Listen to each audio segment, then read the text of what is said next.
അപ്പോൾ അച്ഛൻ സുഖമില്ലാതെ കിടപ്പാണ്, അത് കാരണം അച്ഛൻ അടിക്കില്ല. അപ്പോൾ ഞങ്ങൾ നാടകം കാണാനും എല്ലാം കൂടി അമ്മയും കുറച്ച് പേരെല്ലാം കൂടി പോയിരുന്നു നാടകം കാണാനായിട്ട്. അപ്പോൾ നാടകത്തിൻ്റെ ഇടയ്ക്ക് വന്ന് ഇൻ്റർവ്യൂലൊക്കെ വിടില്ലേ, അപ്പോൾ അമ്മയും ഞാനും കൂടി പുറകെ ആ മേക്കപ്പ് റൂമൊക്കെ ഉള്ള സ്ഥലത്ത് അവിടെ എന്നെ കൊണ്ടുപോയി. അവിടെ കൊണ്ടുപോയിട്ട് അപ്പോൾ അവിടുത്തെ മലയാളിയാണെന്ന് പറഞ്ഞു ആദ്യത്തെ ഭാര്യ പങ്കജവല്ലി.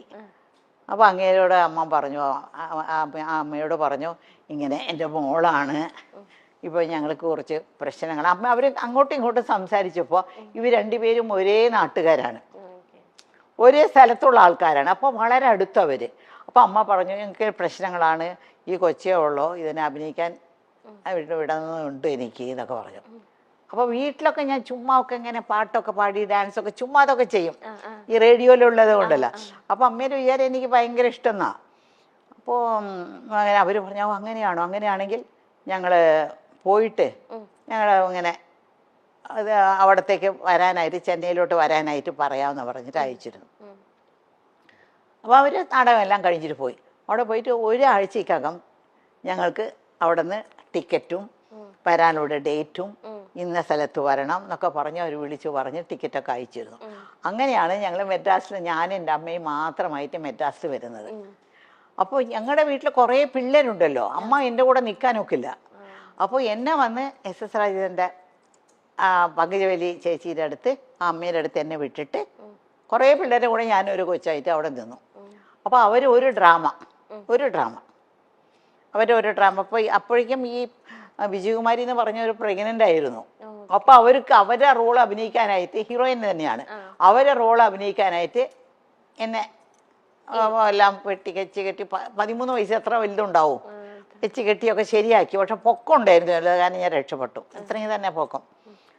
അപ്പോൾ അങ്ങനെ നാടകത്തിൽ അഭിനയിച്ചു. റിഹേഴ്സലൊക്കെ കഴിഞ്ഞ് അവർ വീട്ടിൽ തന്നെ റിഹേഴ്സലൊക്കെ കഴിഞ്ഞ് അവർ ഒരു നാടകം, ഫസ്റ്റ് ഡ്രാമ.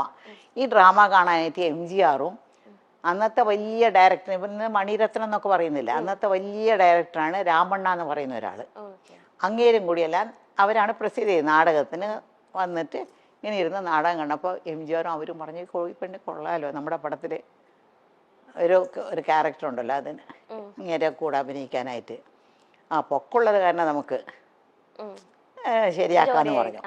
അങ്ങനെയാണ് അവർ ഞങ്ങളോടെല്ലാം സംസാരിക്കുന്നത്. പിന്നെ സംസാരിക്കുന്നതൊക്കെ അവർക്കൊരു കമ്പനിയുണ്ട്, SS രാജേന്ദ്രന് ഒരു സിനിമ കമ്പനിയുണ്ട്. ആ കമ്പനി ആ മാനേജറോടാണ് സംസാരിക്കുന്നത്. അപ്പോൾ അവിടെ സംസാരിച്ചപ്പോൾ എനിക്ക് 3 വർഷത്തിൻ്റെ കോൺട്രാക്റ്റ് കിട്ടും. 3 വർഷം പുറത്തുള്ള പടങ്ങളൊന്നും അഭിനയിക്കാൻ പാടില്ല, അവർ പറയുന്ന പടങ്ങളിലേ അഭിനയിക്കാൻ പാടുള്ളൂ.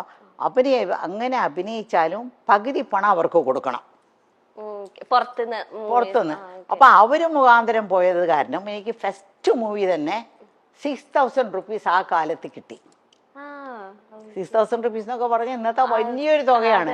ഞാൻ തനിച്ചാ പോയെങ്കിൽ 600 രൂപ പോലും കിട്ടില്ലായിരുന്നു. അവര് വഴി പോയി ഒരു വലിയൊരു സെറ്റപ്പിന്റെ വഴി പോയത് കാരണം എനിക്ക് 6000 റുപ്പീസ് കിട്ടി. പിന്നെ ആ 3000 രൂപ ഉണ്ടല്ലോ എനിക്ക് കിട്ടേണ്ട, അവർ 3000 രൂപ എടുത്തു, എനിക്ക് 3000 രൂപ. ഞങ്ങൾക്ക് അമ്മയുടെ, എനിക്കൊന്നും അറിയില്ല ഇതൊക്കെ, അമ്മയാണ് കഴുത്തിടുന്നത്. ഞാൻ മേജറല്ലല്ലോ, കഴുത്തിടുന്നു മേടിക്കുന്നു ഒക്കെ അമ്മയാണ്. അപ്പം ഞാൻ അമ്മയോട് ചോദിച്ചേ എനിക്കൊരു ആഗ്രഹമുണ്ട്, എനിക്ക് എന്തെങ്കിലും തരണം, ഇതിൽ നിന്ന് എന്തെങ്കിലും തരണം എന്ന് പറഞ്ഞു. അമ്മ പറഞ്ഞു ശരിയെന്ന് പറഞ്ഞു, ഒരു 50 രൂപ എടുത്തു കൊടുത്തു, എനിക്ക് തന്നു. ഞാൻ ഉടനെ കടയ്ക്ക് പോയിട്ട് ഒരു ഗ്രേപ്പ് വാട്ടർ മേടിച്ചു. ഗ്രേപ്പ് വാട്ടർ എന്നറിയാമോ, ഈ പിള്ളേർക്കൊക്കെ വയറ്റുവേദനയൊക്കെ വന്നാൽ ഒരു മധുരമുള്ള സാധനം കുറച്ചായിട്ട് ഇങ്ങനെ കൊടുക്കും. ഒരു ചെറിയ ടീസ്പൂൺ, ഒരു 1/2 ടീസ്പൂൺ കൊടുക്കും. വയറ്റുവേദന വന്ന പിള്ളേർ കരയുമ്പോഴേ, കൊച്ചു പിള്ളേർ. അപ്പോൾ ഞങ്ങളെ വീട്ടിൽ എപ്പോഴും ഗ്രേപ്പ് വാട്ടർ ഉണ്ടാവും, പക്ഷെ ഞങ്ങൾക്കെല്ലാം തരത്തില്ല, ഏറ്റവും അവസാനത്തെ കൊച്ചിനെ കിട്ടത്തുള്ളത്. അപ്പോൾ ഞാൻ ആ സ്പൂൺ എടുത്ത് നക്കി നോക്കുമ്പോൾ എന്തൊരു മധുരമാണെന്നൊക്കെ തോന്നുന്നു എനിക്ക്. ആദ്യമായിട്ട് എൻ്റെ കാശിൽ ഞാൻ മേടിച്ച ഒരു ഗ്രേപ്പ് വാട്ടർ ബോട്ടിലായിരുന്നു. എന്നിട്ട് ഇത്രയും വലിയൊരു ബോട്ടിൽ 50 രൂപയ്ക്ക് കിട്ടി. അത് എടുത്ത് ഇങ്ങ് കുടിച്ചു. ആരും പിള്ളേരൊക്കെ കണ്ടാൽ കിട്ടില്ലല്ലോ, ഒരു വാതിലിൻ്റെ പുറകെ പോയി നിന്ന് കുടിക്കുന്നത്. പകുതി കഴിച്ചപ്പോൾ അതിലൊരു ലഹരിയുണ്ട് ആ ഗ്രേപ്പ് വാട്ടറിൽ. പകുതി കഴിച്ചപ്പോൾ തന്നെ എനിക്ക് ഒരു മാരിയായി, മത്ത് പിടിച്ച് തലയൊക്കെ ഒരു മാരിയായി. ഞാൻ പറഞ്ഞു അയ്യോ മതി എന്ന് വിചാരിച്ചിട്ട് പുറത്ത് വന്നിട്ട് ബാക്കിയുള്ളതെല്ലാം അവർക്കെല്ലാം കൊടുത്തു. അതാണ് എൻ്റെ ആദ്യത്തെ ശമ്പളത്തിൽ ഞാൻ ആദ്യം മേടിച്ചൊരു സാധനം. എനിക്കൊന്നും ഇത് അമ്മ എവിടെയും പറയുന്നത് ഞാൻ കേട്ടിട്ടേ ഇപ്പം അമ്മ പറഞ്ഞു ചെന്നൈയിലേക്ക് അമ്മേനെ ആ ഒരു ചേച്ചിയുടെ അടുത്ത് ആക്കിയിട്ട് അമ്മ പോയി. അപ്പം 13 വയസ്സേ ഉള്ളൂ. അപ്പം അമ്മയ്ക്ക് ഇങ്ങനെ ഒറ്റപ്പെടൽ ഇങ്ങനെ അനുഭവിച്ചു? ഒരു പുതിയ സ്ഥലം ഒറ്റപ്പെടൽ അനുഭവിച്ചില്ല. കാരണം ഞാൻ പോയി താമസിക്കുന്നത് പങ്കുചക്കാരെ വീട്ടില്. അവിടെ അവർക്കും കുറേ പിള്ളേരുണ്ട്. ഇന്ന് വരെയ്ക്കും അവരൊക്കെ എൻ്റെ ഭയങ്കര ക്ലോസ് ആണ് അവരെല്ലാം. അവർ 4 ആമക്കളും ഒരു പെണ്ണും. പിന്നെ അവരുടെ ഫാമിലിയിൽ ഒരു ചാക്ക് അരി എന്ന് പറഞ്ഞാൽ അന്നൊക്കെ 100 കിലോ ആണ്. ആ ഒരു ചാക്ക് അരിയാണ് അവർ വീട്ടിൽ ദിവസം ഉണ്ടാക്കുന്നത്. അത്രയും പേര് അവരുടെ വീട്ടിലൊന്ന് ഊണ് കഴിക്കും. ആര് വന്നാലും പോയാലും അവർ വീട്ടിലും ഉണ്ടാവും. MGR പറഞ്ഞ് കേട്ടിട്ടില്ലേ? MGR വീട്ടിൽ ആര് പോയാലും ഊണ് കഴിച്ചിട്ടേ വിടുള്ളൂ. അതുപോലെ SS രാജേന്ദ്രൻ്റെ വീട്ടിൽ ആര് പോയാലും അവർ ഊണ് കഴിച്ചിട്ടേ പോകാവൂ. ഒരു ചാക്കരി. അപ്പൊ എത്ര പേരുണ്ടാവണം? അത് കാരണം ഒറ്റപ്പെടലേ ഇല്ല എനിക്ക്. കളിച്ചും ചിരിച്ചും ഒക്കെ അങ്ങനെ നടക്കും. അതിനിടയ്ക്കാണ് ഈ പാസം പടത്തിന് പോയി. അങ്ങനെ പോയപ്പോൾ പിന്നെ അപ്പോഴാണ് പാസത്തിൻ്റെ ഇത് ആദ്യത്തെ ദിവസം ആ നാടകത്തിലൊന്ന് ആലോചിച്ച് നോക്ക്. ആദ്യത്തെ നാടകത്തിൽ തന്നെ എനിക്ക് MGRന്റെ പടം കിട്ടി. അപ്പോൾ MGR ഷൂട്ടിംഗ് ആണ്. വാഹിനി വിജയ എന്ന് പറഞ്ഞ വലിയ സ്റ്റുഡിയോ ഉണ്ട് അവിടെ ആ സ്റ്റുഡിയോയിലാണ് ഷൂട്ടിംഗ് നടക്കുന്നത്. അപ്പോൾ ഷൂട്ടിംഗ് നടക്കുമ്പോൾ ഞാൻ ആദ്യത്തെ ഷൂട്ടിംഗ് തന്നെ ഞാൻ വന്ന് വിളമ്പും, ചോറിങ്ങനെ വിളമ്പും. അതിന് കാര്യം മറന്നുപോയി. അതായത് ആ ആദ്യത്തെ ഷൂട്ടിങ്ങിൽ തന്നെ അത് 2 ഭാഷയിലെടുക്കുന്നത്, തെലുങ്കിലും തമിഴിലും. ഇപ്പോൾ ഒക്കെ ഒരു പടം ഇപ്പോൾ മണിച്ചിത്രത്താഴ് എടുത്തുകൂടെ നല്ലതുപോലെ ഓടിയ പിന്നെയാണ് അവിടെ മുത്തു എന്ന് പറഞ്ഞെടുത്തത്. അത് വേറെ ദിവസം നല്ല ഓടിയ. അത് അന്നത്തെ അങ്ങനെയല്ല. NTR എന്ന് പറഞ്ഞാൽ അവിടുത്തെ ഏറ്റവും വലിയ തെലുങ്കിലെ ഹീറോ ആണ്.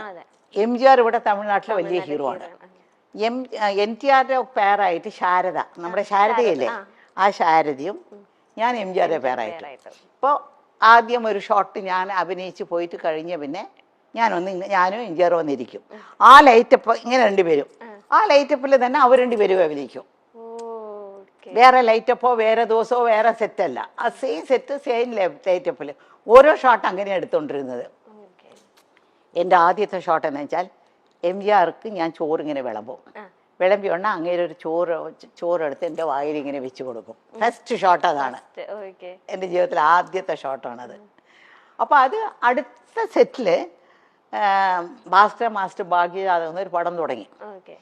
അപ്പോൾ സത്യ സാറുണ്ട് അവിടെ. അപ്പോൾ ഭാസ്കര മാസ്റ്റർ സത്യ സാറുടെ അടുത്ത സെറ്റിൽ ഒരു മലയാളി പെണ്ണ് അഭിനയിക്കുന്നുണ്ടെന്ന് പറഞ്ഞു.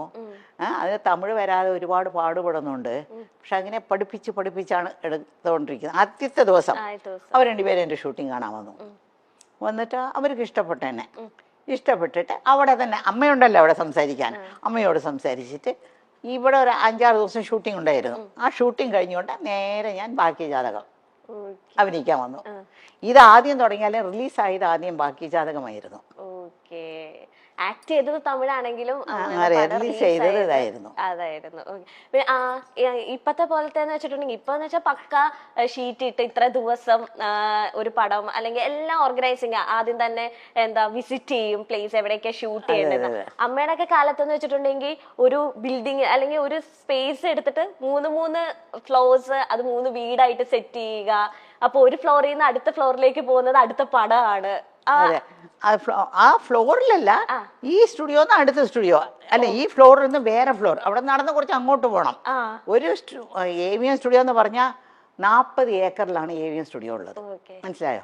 അപ്പോൾ ആ AVM സ്റ്റുഡിയോയില് ഒരു 10-30 സെറ്റുകളുണ്ട് അവിടെ, ഫ്ലോറുകളുണ്ട്. അപ്പോൾ ഈ ഫ്ലോറിൽ നിന്ന് നടന്ന് ഇപ്പോൾ നിങ്ങളുടെ ഇവിടെ നിന്ന് ഇറങ്ങിയില്ലേ, അടുത്ത ഫ്ലോറിലേക്ക് പോകണം. അവിടെയാണ് തെലുങ്ക്, തമിഴ്, കന്നഡം, ഹിന്ദി എല്ലാ പടങ്ങളുടെ ഷൂട്ടിങ്ങിന് മാറി എല്ലാവരും മാറി എടുക്കും. അത് എങ്ങനെ അമ്മയ്ക്ക് അത് പറ്റും? ഞാൻ അമ്മ പറയുമ്പോ അത് ഭയങ്കര അത്ഭുതത്തോടെ, കാരണം ഒരു ക്യാരക്ടർ അല്ലല്ലോ അടുത്ത പടത്തിൽ, അത് വേറെ കോസ്റ്റ്യൂം ഇട്ടിട്ട് അതെങ്ങനെ ഉൾക്കൊള്ളാൻ പറ്റുന്നത്? പെട്ടെന്ന് കുറച്ച് നാളായപ്പോ നമുക്ക് അങ്ങ് പരിചയമായി. എനിക്ക് അതൊരു വലിയ ഒരു ഒരു പാടായിട്ടൊന്നും തോന്നിയിട്ടില്ല, കഷ്ടമായിട്ടൊന്നും തോന്നിയിട്ടില്ല. അങ്ങനെ കാലത്ത് അന്നൊക്കെ ഞങ്ങളുടെ അടുത്ത് കോൾ ഷീറ്റ് മേടിക്കുന്നു. ഇപ്പൊക്കെ ഒരു പടത്തിനാണ് കോൾ ഷീറ്റ്. 40 ദിവസം കോൾ ഷീറ്റ് കൊടുത്താൽ ആ പടം തീർക്കാം. പക്ഷെ അങ്ങനെയല്ല, അവിടെ എല്ലാം ചെന്നൈയിലും അടുത്തടുത്തടുത്ത സ്റ്റുഡിയോ ആയതുകൊണ്ട് ഒരു പടത്തിന് ദിവസവും 7 to 1, അതായത് ഈ കാലത്ത് 7 മണി മുതൽ 1 മണി വരെയും കോൾ ഷീറ്റ് കൊടുക്കും. കോൾ ഷീറ്റ് കൊടുത്താൽ ആ ഒരു 10-15 ദിവസം കൊണ്ട് ആ പടം തീർക്കും. അല്ലെങ്കിൽ അടുത്ത മാസം ഷെഡ്യൂൾ കൊടുക്കും. അത് കഴിഞ്ഞാൽ പിന്നെ ഉച്ചയ്ക്ക് 2 to 9 ഒന്നുണ്ട്, 2 മണി മുതൽ 9 മണി വരെയും ഷൂട്ടിംഗ് ഉണ്ട്. അത് അങ്ങനെ ഒരു പടത്തിന് കൊടുക്കും. അത് ഒരു 10-15-20 ദിവസം കൊടുക്കും. പിന്നെ രാത്രി 10 to 2 എന്ന് പറഞ്ഞൊരു ഷൂട്ടിംഗ് ഉണ്ട്, 10 to 2. അത് വരയ്ക്കും. ചില തീർക്കാൻ പോകുന്ന പടങ്ങളുണ്ട്, അപ്പോൾ 10 to 5 വർക്ക് ചെയ്യും. അപ്പോൾ ഇത് 3 കഴിഞ്ഞിട്ട് ഞാൻ മേക്കപ്പ് റൂമിൽ പോയി ഇങ്ങനെ പല്ലൊക്കെ തേച്ചിട്ട് വേറെ കോസ്റ്റ്യൂമൊക്കെ ഇട്ടിട്ടാണ് പോകുന്നത്. അടുത്ത ഇത് തന്നെ പിറ്റേ ദിവസം 7 to 1 പോകുന്നത്. അപ്പൊ ഒരു ദിവസം മൊത്തം 4 പടമൊക്കെ അഭിനയിച്ചിട്ടുണ്ട്. ഒരു ദിവസം 4 പടം. അപ്പൊ രാവിലെ നോക്കിയാ ഷീലാമ, ഞങ്ങൾ അന്ന് നസീർ സാറിന്റെ നായികയായി കാണുമ്പോഴും ഇപ്പൊ കെന്ന ഷോയിൽ വന്നിരിക്കുമ്പോഴും സൗന്ദര്യത്തിന്റെ കാര്യത്തിൽ ഷീലാമയെ കടത്തിവെട്ടാൻ ഇവിടുത്തെ ഒരു നായിക നടിക്കും സാധിക്കില്ല. എന്താണ് ഷീലാമയുടെ ഈ സൗന്ദര്യ രഹസ്യം? അയ്യോ, ഇതെന്തോന്നാ ചോദ്യം? ഇത് എല്ലാ നടികളോടും നിങ്ങൾ ചോദിക്കുന്ന ചോദ്യമല്ലേ? വേറെ പുതിയതായിട്ട് വല്ലതും ചോദിക്കൂ. എനിക്കത് അന്ന് നല്ല സൗന്ദര്യമൊന്നും ഇപ്പോഴില്ലെന്ന് എനിക്ക് നല്ലപോലെ അറിയാം. ഓർഡിനറി ഒരു സ്ത്രീ, ഈ പ്രായത്തിന് ഒത്ത ഒരു സ്ത്രീ ആയിട്ട് ഞാൻ എന്നെ കാണുന്നുള്ളൂ. പക്ഷെ ഞാൻ ആദ്യമായിട്ടാണ് ഷീലാമനെ നേരിട്ട് കാണുന്നത്. ഞാനിങ്ങനെ ഇന്റർവ്യൂസ് അല്ലെങ്കിൽ നമ്മൾ ടിവിയിലൂടെ മൊബൈൽ ഫോൺസിലൂടെ ഒക്കെ ആണല്ലോ ഇന്റർവ്യൂസ് ഒക്കെ കണ്ടിട്ടുള്ളൂ. അപ്പം ഞാനപ്പോ ഓർക്കാം, അമ്മ ഇപ്പൊ നല്ല സുന്ദരമായിട്ടിരിക്കും, അപ്പൊ ആ കാലത്ത് എന്ത് ഭംഗിയായിരിക്കും.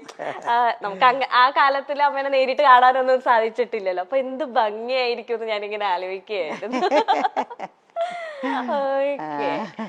അമ്മ എന്തെങ്കിലും ഡയറ്റോ അങ്ങനെ എന്തെങ്കിലുമൊക്കെ ഫോളോ ചെയ്യുന്നുണ്ട് ഇപ്പം? അതെ, ഞാൻ പറയട്ടെ, സിനിമയിൽ വന്ന് 10-20 കൊല്ലം കഴിഞ്ഞിട്ടാണ് ഞാൻ അഭിനയം നിർത്തിയിട്ട് ഞാൻ ഊട്ടിയിൽ പോയി പിന്നെ മകന് വേണ്ടി പോയത്. ഈ 10-20 കൊല്ലം വരയ്ക്കും ഞാൻ അഭിനയിച്ചുകൊണ്ടിരുന്ന കാലം വരയ്ക്കും ഫേഷ്യൽ എന്ന് പറയുന്ന സാധനം എനിക്ക് അറിയില്ല.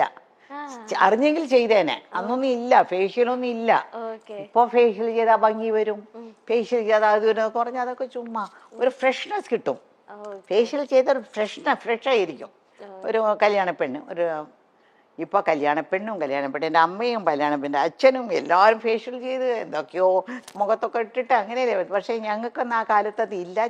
ഇരുന്നെങ്കിൽ ചെയ്യുമായിരുന്നു. അതെനിക്കറിയില്ല, ആ സമയത്തൊന്നും ഞങ്ങൾ ചെയ്തില്ല. സിനിമയൊക്കെ അഭിനയിച്ച് വീട്ടിൽ ചുമ്മാതിരിക്കുമ്പോൾ വേറെ ജോലിയൊന്നും ഇല്ലാതിരിക്കുമ്പോൾ ഇവരൊക്കെ കൂട്ടുകാരികളെല്ലാം ഫേഷ്യൽ ചെയ്യാനായിട്ട് ബ്യൂട്ടി പാർലർ പോകുന്നുണ്ടോ, എന്നാൽ നമുക്ക് സുന്ദരിയാവാന്ന് പറഞ്ഞ് പോയി ചെയ്തിട്ടുണ്ട്. വീട്ടിലത്തെ പൊടിക്കൈകളൊക്കെ അമ്മ ട്രൈ ചെയ്യാറുണ്ടോ? മഞ്ഞള്, നമ്മളൊക്കെ ചേർന്ന് മഞ്ഞൾ അരച്ച് വെക്കുക, കടലമാവ് ഇടുക, അങ്ങനെ അതൊന്നും ഞാൻ ചെയ്യാം. അതൊന്നും എന്നെ കൊണ്ട് വയ്യ. അത്രയും ക്ഷമയൊന്നും എനിക്കില്ല.